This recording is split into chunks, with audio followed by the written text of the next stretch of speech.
this week we went around Grayson and asked a few people what they thought about violent video games and if they have a correlation to violence in people. And let's pitch that right now. Let's go. Alright, so what's your opinion on this whole violent video games debate? Do you think it causes violence in its players? What do you think? I do think there is a pretty big difference between holding a controller playing a game as opposed to holding a real weapon. At the same time though, I understand those games, they're enjoyable, they're a form of release, but I think they can cause underlying side effects. Probably not on a big scale, but I would be surprised if there weren't any correlation between the two. I know that the gaming industry tries to regulate that somewhat by assigning games like M ratings, various age restrictions, but I'm not sure if we need to really change it and do more harm than good. Alright, we're going to show you a couple pictures of video games. We want you to tell us how that video game makes you feel, if it makes you violent or not. Show the first one? Nah. No. Sure? I'm pretty sure you play Call of Duty? Yeah. Yeah, how many people you kill? A lot. Alright, how about in real life? Nah, no. Oh, I'm proud of you. Yeah? Alright, so how many people do you feel like you could kill with this game?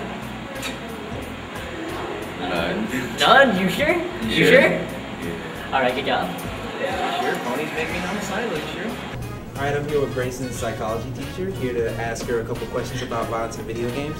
Now, do you think that there's a correlation between violence in games and violence in real life? I actually do, in terms that the studies that have been done and that I've looked up actually don't look at video games, but they do look at violence on television and violence in children, especially violence in cartoons. And there is a big correlation. They're saying about 70% correlation between the television shows that kids watch and how they act and react in real life. So I would take that television area and apply that to the video games. But to be honest, in real life, I don't know if it's the violence that in the video games that's making children act violent that I worry about as much as it makes it so that they really don't care about violence as much. They just become immune to it. And that's where I have a problem with violent video games. I can definitely agree with that. I see it's being desensitized a bit.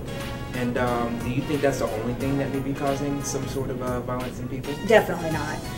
Violence is coming from the home, in most cases, the environment, the friends that you're keeping. I think it is in addition to maybe some of the video games. But once again, I think that desensitization is what's really a big focus that we need to look at as a society. Okay. Now, on video games specifically, do you think that it causes enough of a correlation there to put some type of, syntax or some other protective measurements on it? I think that the rating systems that video games have are good. I have 3 kids, and I do have younger sons that play things like Halo 4 and Black Ops. And, we've had conversations about this is a game, this is not real life. And I think if parents are taking a stand and talking to their kids about the violence in the video games and that it's not real life and that there are things out there, then what's there is good. What's already the mature ratings and that kind of thing. I think parents just need to pay attention to them. Okay. All right. Thank you for your time. You're welcome. And that was your Geek Minute. We'll see you next week. Thanks.